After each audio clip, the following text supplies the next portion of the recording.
Bonjour à tous. Les provocations nucléaires de l'OTAN dans le conflit en Ukraine, une folle escalade vers la Troisième Guerre mondiale et une volonté de retourner le narratif, comme ils le font traditionnellement en tout domaine, y compris dans le Covid, vous le savez. Le mondialisme aime bien inverser les choses, les responsabilités. Moi, je vais vous expliquer les choses dans l'ordre, de manière très objective, et vous allez voir que dans ce plan vers la Troisième Guerre mondiale, ils sont passés à une étape nucléaire. Et ils ont tiré les premiers, si j'ose dire. Il faut évidemment que la France se tienne très éloignée de cela, prenne une position de sagesse et de paix, ce mot interdit, la paix. Nous devons œuvrer pour la paix, pour le bien-être du peuple ukrainien, du peuple russe, du peuple français, de tous les peuples du monde. Et vous remarquerez que dans cette affaire, les États-Unis pilotent, mais ne prennent pas, eux, trop de risques. En tout cas, absolument pas sur leur sol. Je vais vous expliquer tout ça. Je suis plus que jamais convaincu de la nécessité de sortir de l'OTAN, qui est dans la charte des patriotes depuis notre création en 2017. Je le réaffirme, il faut, pour la paix, pour la liberté de la France, sortir de l'OTAN, bien évidemment. L'OTAN n'a plus de raison d'être depuis bien longtemps.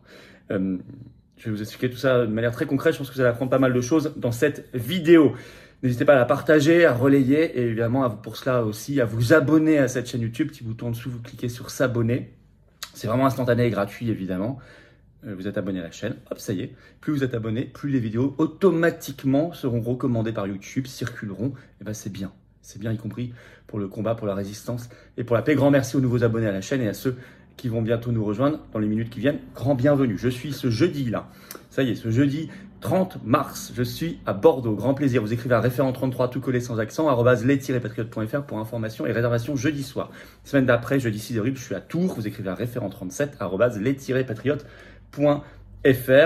Nous avons lancé une grande pétition nationale parce qu'il y a une proposition de loi Renaissance, je vous en parlerai, pour rendre obligatoire le drapeau européen sur les mairies. Insupportable. Elle est en lien sous la vidéo en description. Entre parenthèses, si le sujet vous intéresse, n'hésitez pas à la signer et à la partager. Et moi, je vous attends aux patriotes. Voilà, je vous attends aux patriotes. Tous les combats que nous menons pour la souveraineté, pour la paix, pour la vérité, pour la liberté, pour les belles valeurs, on les mène pour nous et pour ceux qui viennent après nous. Enfants, petits-enfants, petits-enfants, on ne peut pas leur laisser une France et un monde dans cet état. Ben on se bat. Dans un groupe de résistance anti-oligarchique qui n'a pas eu un centime, jusqu'ici, d'aide publique, ni d'aide des banques, rien. Or on fait, ça coûte une fortune.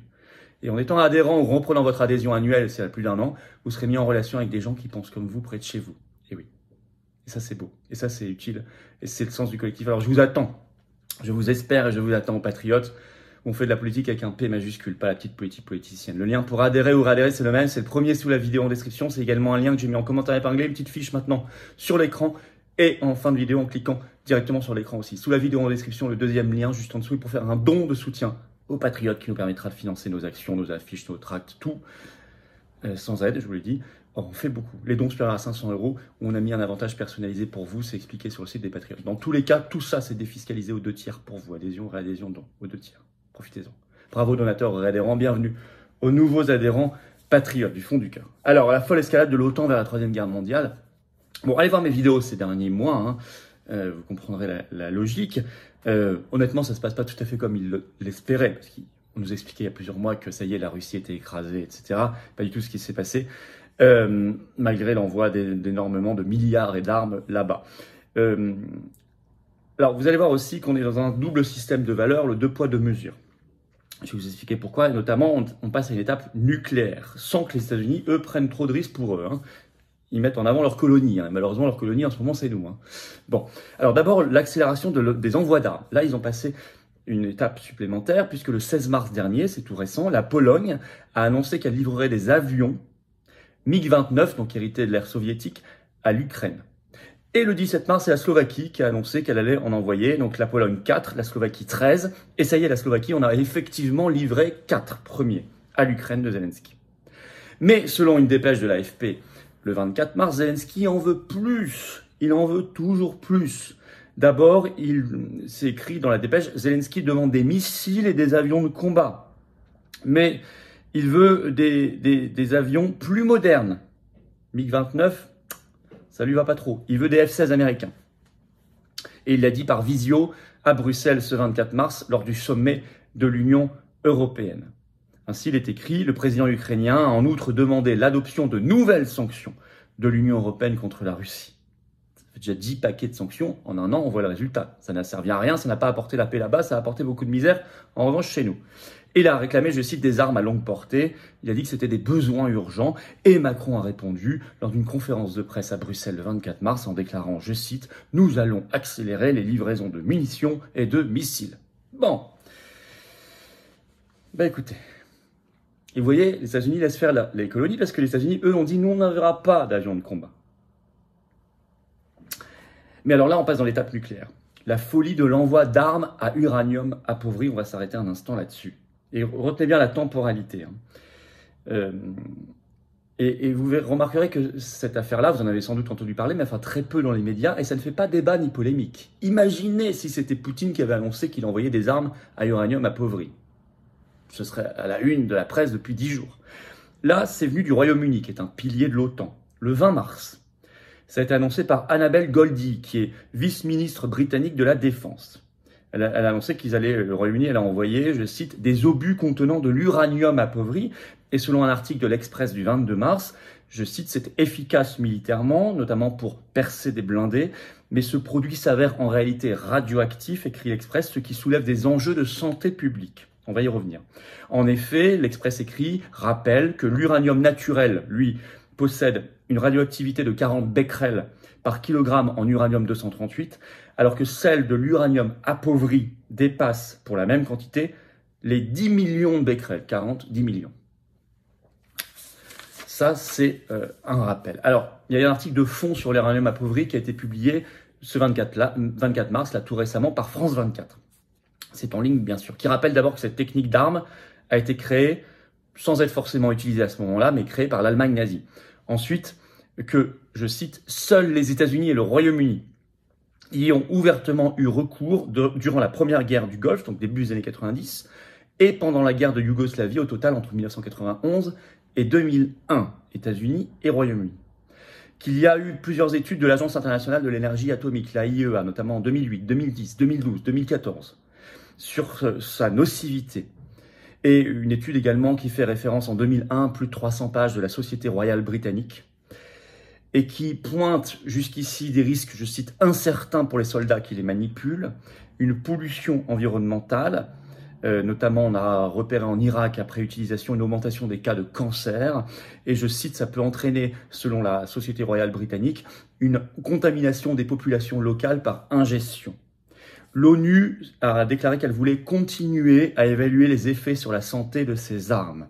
Voilà ce que c'est, voilà où on en est aujourd'hui. Bon, il y a beaucoup de choses aussi, beaucoup de témoignages dont je ne vous parle pas ici, qui documentent des choses bien plus graves. Et pourtant, les médias occidentaux n'en parlent pas. Mais ça, c'était annoncé le 20 mars. En réponse, suite à cette annonce britannique, le 25 mars, Vladimir Poutine, 5 jours plus tard, annonce, je cite, le déploiement d'armes nucléaires tactiques en Biélorussie, un allié. Et l'AFP, dans sa dépêche du 25 mars, écrit bien, je cite, cette décision fait suite à la volonté de Londres d'envoyer des missiles à uranium appauvri à l'Ukraine. La Biélorussie, c'est un allié de la Russie, et Poutine a annoncé que tout ça serait mis dans un entrepôt spécial à partir du 1er juillet prochain. Ok. Et Poutine précise, et on va y revenir, il n'y a rien d'inhabituel ici. Les États-Unis font cela depuis des décennies sur le territoire de leurs alliés. Et on va voir que c'est vrai, ils vont même beaucoup plus loin que ce que va faire la Russie en Biélorussie. Entre-temps, le 26 mars, un conseiller de Zelensky qui s'appelle Oleksiy Danilov a estimé sur son Twitter, je cite, que le Kremlin a pris la Biélorussie en otage nucléaire.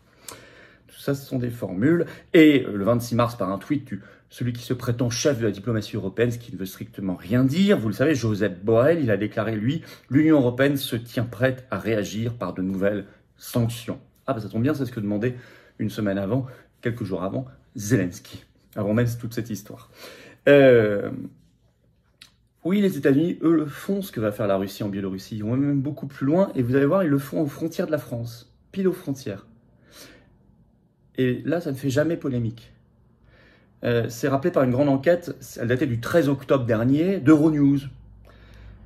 Je cite, « Selon le Centre pour la maîtrise des armements et la non-prolifération, les États-Unis disposent d'une centaine d'ogives nucléaires stockées en Europe sur des bases en Belgique, en Allemagne, en Italie, aux Pays-Bas et en Turquie. Alors Belgique, Allemagne, Italie, frontalier de la France, Pays-Bas, franchement pas loin. Mais les États-Unis vont même plus loin, puisque, rappel Euronews, je cite, l'OTAN procède à des exercices conjoints annuels de dissuasion nucléaire qui s'appellent Steadfast Noon. Encore en 2022 d'ailleurs. Donc ils vont bien plus loin même que ne le fait la Russie. Mais est-ce qu'on dit que la Belgique est prise en otage nucléaire par les États-Unis ou l'OTAN? Idem pour l'Allemagne, l'Italie, les Pays-Bas, etc. Non. Donc c'est le double à double valeur, le deux poids, deux mesures.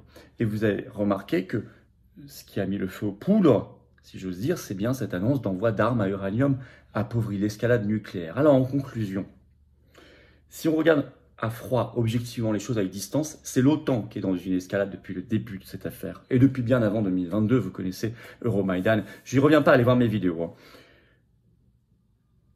Vous remarquerez aussi que les États-Unis sous-traitent et détruisent en même temps leurs colonies. Détruisent les liens énergétiques des pays européens avec la Russie, font que des entreprises font faillite ou délocalisent chez eux, etc. Ils ne prennent pas grand risque pour eux, en tout cas. Il faut envoyer des armes problématiques par d'autres. Ce qui nous fait penser que la France doit vraiment se tenir très loin de cette escalade et de l'OTAN. Je ne sais que la France ne va pas quitter l'OTAN demain avec Macron au pouvoir, j'en suis parfaitement conscient, ce qui ne doit pas nous empêcher de le réclamer et de l'exiger comme on l'a encore fait samedi dernier dans les rues de Paris, pour la paix. Mais il faut l'avoir en tête, il faut le préparer comme alternative dans les mois et les années qui viennent, c'est évident. Se tenir loin de l'escalade, on peut déjà le faire maintenant. Il faut faire pression en ce sens, rappeler le mot de paix, de raison, de sagesse. Et ça, je veux dire, c'est un combat essentiel pour nous et les générations qui viennent, la paix. Et nous, on l'oublie pas. Et nous, on l'oublie pas.